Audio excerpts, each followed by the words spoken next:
Hello, parents. Welcome to the Masterful Parenting Podcast. I'm Anne Alvares, parent coach, school counselor, and mother of two. Do you sometimes struggle with your parenting role? Do you notice that sometimes you're repeating patterns that you learned in your own childhood? Maybe you are carrying childhood pain that has not been healed, and you notice that it is showing up in your parenting with your own children. Perhaps you yell or get frustrated easily. Maybe you are directing them or telling them what to do all the time, and you notice that your actions are affecting your relationship with your children. Well, parents, I totally understand this. I came from childhood pain and I learned how to be a relational parent with my children. And I can teach this to you as well. This podcast is all about learning how to heal the childhood pain that we are carrying so that we can foster healthy relationships with our kids. Join us every week for a new show, and we will dive into the healing and the fostering of healthy relationships with our children. Hello, parents. Welcome to the School of Humankind webinar on what is relational parenting. I'm so excited to offer this webinar for you parents so that we can truly learn what is relational parenting and how effective it is in changing our parenting. Let me get the slideshow up. Okay, here it is. Relational parenting. Okay. All right, first about me. My name is Anne Alvarez. I am a parent coach, a teacher, and a school counselor, high school counselor. So I work with teens for over 16 years. And I'm also the mom of two boys, ages 25. Actually, he's 25 now, and 14. And my passion is to help parents to break the cycle of their childhood, what was unhealthy in their childhoods, and learn how to be relational parents. So, what is relational parenting? Okay, relational parenting is an approach that emphasizes building strong, positive relationships between parents and children. And it focuses on understanding our children's needs, their emotions, their perspectives, point of view, and fostering open communication in creating a supportive environment. And this approach encourages parents to be empathetic and to model healthy relationships and to prioritize emotional connection over strict discipline. Now, what are the principles of relational parenting? Okay, so first off is connection. So, connection is prioritizing an emotional bond with your child and spending quality time together. I was saying to one parent that if we cannot actually foster connection if we don't spend time with our children. So we have to make it a priority, even though we're busy, to have bonding time together. So for me, it's Sundays. Sundays is my bonding time with my boys, and we do things together. Maybe we'll eat out, or I'll make a special meal, or we'll play some games together, maybe basketball, depending on what the weather's like.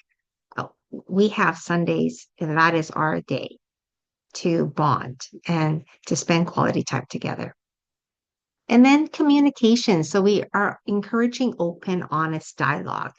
And we're going to listen actively. That means we're going to listen so that we understand what our child is saying. And we foster empathy. So we're understanding that maybe they're frustrated, maybe they're mad, maybe they're upset. We're trying to understand how they are feeling at the moment.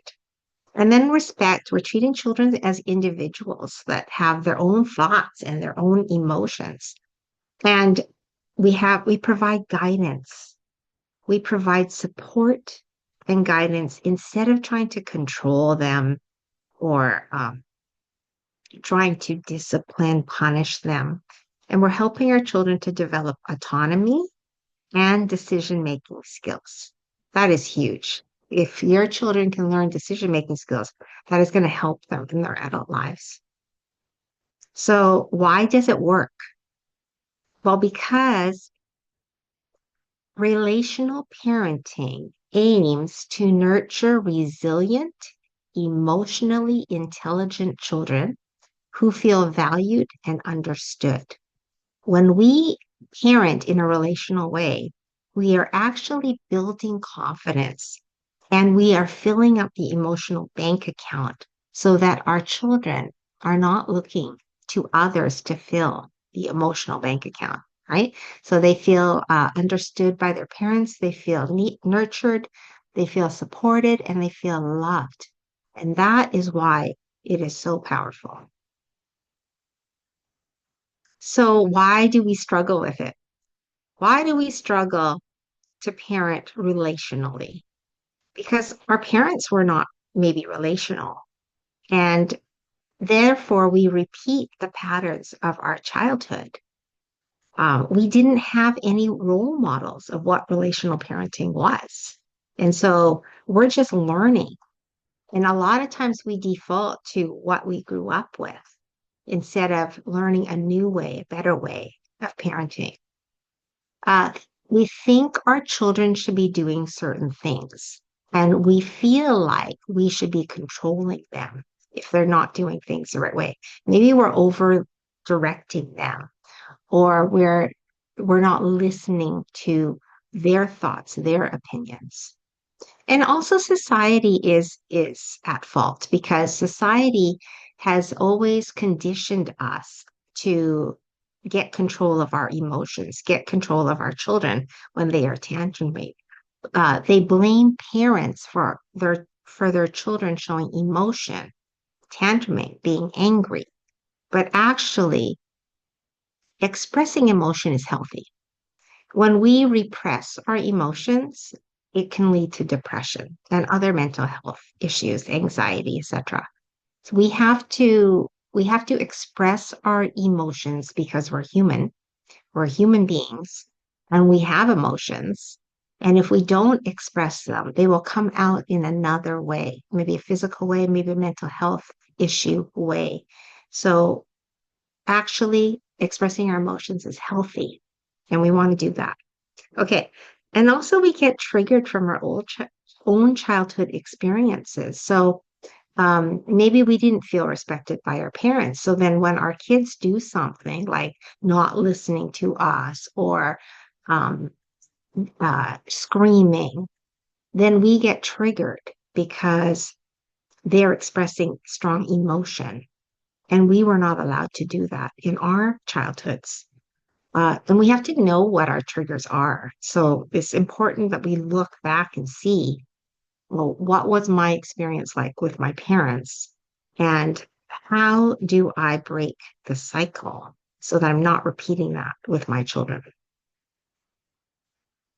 Okay. And also, we have a deep biological need for connection. Honestly, it's the truth. From the moment that we're babies, we latch on to our moms, right, for feeding, and we latch on to our parents. We cry for their love and their attention and for our needs. So the theory of attachment, Dr. Gordon Neufeld says attachment theory suggests that humans have an innate need to form strong emotional bonds with their caregivers. And these attachment bonds serve as a source of emotional security and provide a foundation for the child's sense of trust and safety. So when we are nurturing the attachment, the nurturing the emotional connection with our children and our babies, then we are providing safety and trust.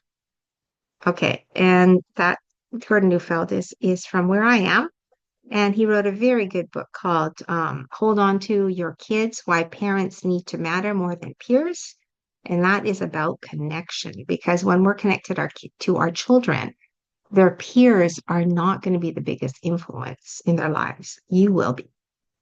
Okay. So how do we communicate Relationally. Okay, this is really tough because if you have not, you grew up uh, with parents who were not relational and didn't communicate in a relational way, it's difficult to, uh, it's not going to come naturally to you. So, because it doesn't come naturally to you, I'm going to give you a formula. All right. We start with a feeling statement. We say, I love you, honey, very much. Or you know that I love you, right? I've said that with my son when he's in distress. And when we start with a feeling statement, then we are actually touching our children's hearts with that feeling statement. And then we listen. We say, okay, tell me what's going on. How are you feeling? What's making you upset? Um, why are you sad? Okay. And then we're seeking, we empathize and we seek to understand. So we're going to use an empathic statement like, oh, that, yeah, that's frustrating. Or I understand how you're feeling. I know it's hard. Okay, those are empathic phrases that we can use with our children. And then we offer support. How can we make things better? How can I help you to make it better? What do you think would work? Okay, we're inviting problem solving and we're offering support. Okay, this is relational. This is a relational conversation with our children that is impactful because we are connecting and we're inviting and we are empathizing all the things that we need to do to foster relationship. Okay, so parenting style, how do we change our parenting style so that we can become more relational? Okay, so first of all, we need to be aware of our triggers. Reflect on where it's coming from and what are your thoughts when you're having that trigger. So I'll give you an example. When my youngest child is upset, um, and he argued with me because he's a 14-year-old, so it's totally normal. And I'm doing a parenting teens workshop this week as well. Um, then I get triggered because I feel like he needs to respect me and not argue with me. He needs to listen to me. Okay. This is from my childhood because my parents expected me to listen to them and I could not voice my opinion or my concern. So to stop and say, okay, why am I upset about him arguing with me? Because it's coming from my childhood and it's coming from my childhood pain. My parents didn't listen to me, and now he's not listening to me. So it triggers me, that pain point in my childhood. Okay. Okay. So now we know where it's coming from. So we have to slow down our emotional responses. Okay. We're not saying anything when we're in that moment of trigger because that we might say something that's actually damaging to the relationship. So we're going to slow it down and we're going to be really mindful and thoughtful of how we respond. Okay. And we're going to respond. Okay. We're going to respond. We're going to be asking ourselves, what does my child need right now? Okay. Because now you're not focusing on your pain. Now you're not focusing on, I didn't feel respected, and now my child's not respecting me, which is the childhood pain that you carry. Now we're going to change the focus to our children. We're going to say, what does my child need right now? And how can I give it to him or her? Okay, so your child's angry, he's screaming, you pause, you slow everything down, and you ask yourself that question. What does my child need right now? And maybe they just need you to hear them. Maybe they just need to vent and complain. And maybe you just need to listen and not say anything, right? If we give our children what they need, they will calm down faster and regulate faster. Okay, so that's why we have to ask that question. And then find something good to say to your kids, right? Every day. This is fostering connection. Um, Thank you for washing the dishes. Oh, I appreciate your help with clearing the table. Um, wow, you did an awesome thing at school today when you helped your friend, right? We're looking every day for ways that we can fill up praise our children because our children need praise. They need validation. If we don't get validation in our childhoods, then we're always looking for validation in our adult lives, and it's damaging. We should be getting the validation from our parents, and our children need it. They need it from us. Okay. So we have to practice listening and asking instead of directing. All right. I always say, ask, don't tell. Okay. Ask, don't tell. So, do you think you can help me with the dishes tonight? Do you think you could vacuum today? Um, Honey, what about helping me with dusting? Do you think you have time to help me with that? All right, do you see how like that's a different, more relational way of making a request instead of directing? Oh, you need to do the dishes. You need to uh, vacuum today. You need to take out the garbage, right? That's that doesn't feel good to our kids. Nobody wants to be directed and controlled. Nobody. And that includes our children. But we grew up being maybe many of us grew up with a lot of direction and a lot of control because our parents maybe they came from the mind frame that we didn't know anything or our opinion didn't matter. And so we have to change that with our kids because asking is an invitation. And who doesn't want an invitation? Then you're getting buy-in without fighting. Okay. And then we also have to model the healthy relationships that we want to build with our kids. So we have to be healthy. We have to respond healthy. We can't be yelling. We can't be cursing. We can't be um, throwing things in the house. Like we have to model what is healthy so that our children can learn what is healthy. Right. Okay. So what is healthy? We don't know this because maybe we didn't grow up in a healthy home. So, in a healthy home, we need three things, and we need all three things. If one's missing, it's not healthy. So, in a family, in a home, everyone needs this. We need to feel seen, we need to feel heard, and we need to feel supported. So, seen means we're not ignored. Seen means you're acknowledged when you come home. People are happy to see you. Okay. That is seen. Heard means we want to know what your opinion is. You can speak your mind. You can tell us anything. This is unconditional love. You can tell us anything. You will always be loved. In this family, you will always be a member of the family. Doesn't matter what you say or what you've done. All right. So to be heard and then to feel supported. Feel supported is you have an idea. You maybe your child wants to try basketball, let's say, or volleyball. And your way of supporting is you say, that's a great idea. Okay, do you want me to get you enrolled in a course? How do you want us to make that happen? Do you want to start playing together as a family? What would work? What would help? And again, we're relational. So we're asking our children, right? We're not telling them or directing them. All right, so we need to feel seen, heard, supported. Every family needs it. Every family member needs that for our homes to be healthy. Okay. What about rules and boundaries? Can I still have rules and boundaries? I know this is like a misnomer, right? Because people think that because you're relational, you can't have rules and boundaries, but that's absolutely not true.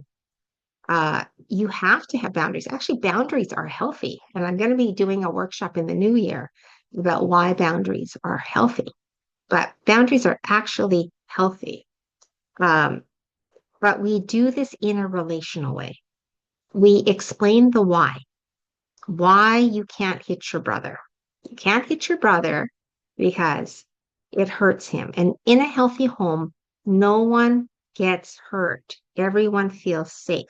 If you have one person that is abusing or hurting another person in the family, now the home is not safe. If somebody is yelling, Now the home is not safe. So we need to make the home safe. And that's why we have a boundary, right? With unhealthy behavior. And we're always giving the message that we love and care for them, even when they're behaving poorly or making bad decisions, right? Like, especially teenagers. Teenagers, um, and I will explain this week about sometimes they don't make good decisions. And it has to do with their development in the brain development, right? And the emotion, like the hormonal, what's going on, their biology, and also their brain development. Uh, but we have to still love our children. Our children should be allowed to make mistakes and grow from their mistakes. If we do not do that, then our homes are not healthy or relational. So it's so important that we give the message that, okay, you made a mistake and it's all right.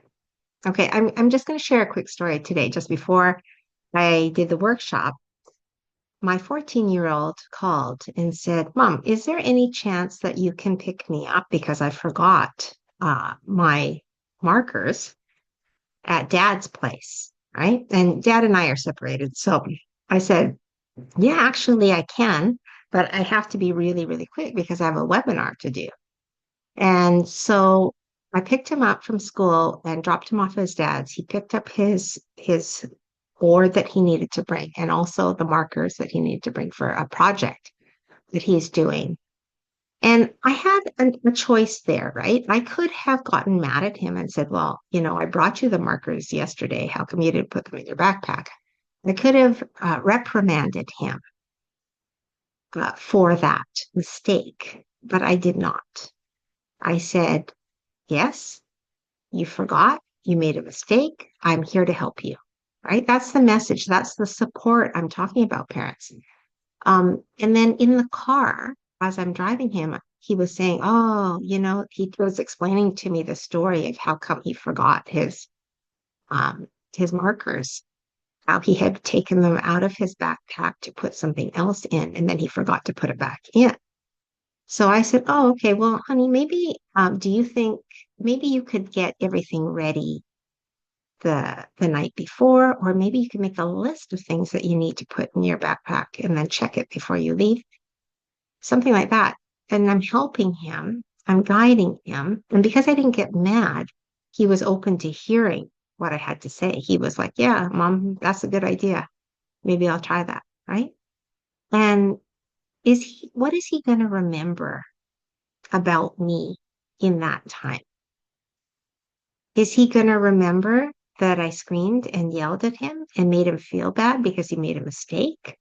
Or is he going to remember that Mom came through and helped me? Mom gave me support, even though I made a mistake. And that's relational parenting, parents. We have to be there for our kids. Even if they make a mistake, it's okay. They will learn. We don't need to be in fear.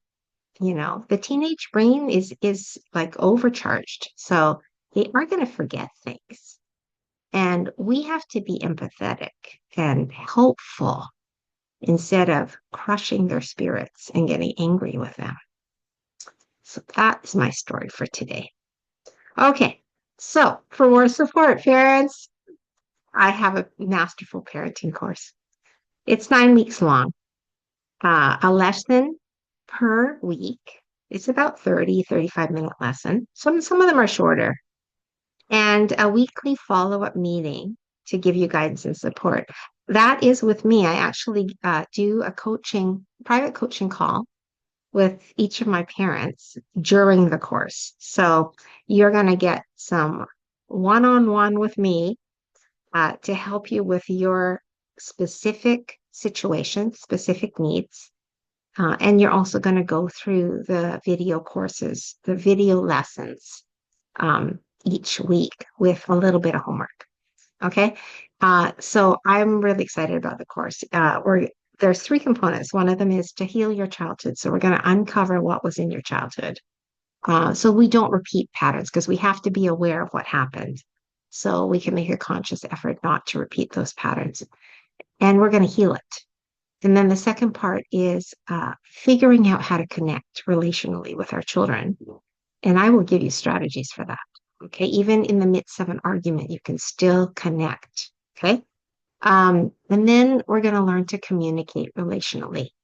How do we communicate relationally with our children so that we are bonding? We are not fighting each other. We're working together, right? Those are the three components. Heal your childhood, connect, learn how to connect, and learn how to communicate with our kids. Okay, and then you can check out the course on the School of Humankind website, and you can watch the replay of this webinar as well as other webinars from our amazing faculty at the School of Humankind Library. All you have to do is register, and then you can go into the library at any time. And if you want a 30-minute free coaching call from me, you can email me at masterfulparenting@outlook.com, or you can direct message me on LinkedIn, Facebook, Instagram, any of those where I'm at, where my links are. All right. And I think everything is available on the School of Humankind as well. Okay. Thank you so much, parents. I'm going to just um, tell you about the upcoming webinar, which is December 12th at 10 a.m. And it's going to be about parenting teens. The teens and the toddler years are the hardest. And I'm doing a teen and toddler webinar with my fellow coach from India, Anjali Chopra. And we are just diving into how do we handle those two most challenging stages of development, teens and toddlers. So you're also welcome to join us for those. Okay. So now I'm going to take parent questions. I want to thank you, parents, for joining today. I hope that you got a lot of value and you have a better understanding of what relational parenting is, and that you have some tips that you can use right away with your kids. Okay, I'm going to stop the video and take questions now from your parents. But I just want to say thank you so much for joining this parenting webinar, and I hope to see you at the Parenting Teens on Thursday for the next webinar that I'll be doing.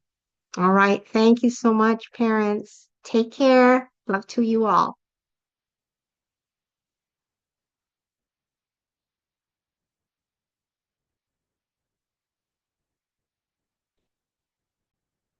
Thank you, parents, for joining the show today. I hope it was valuable and that you have some useful tools to use with your children.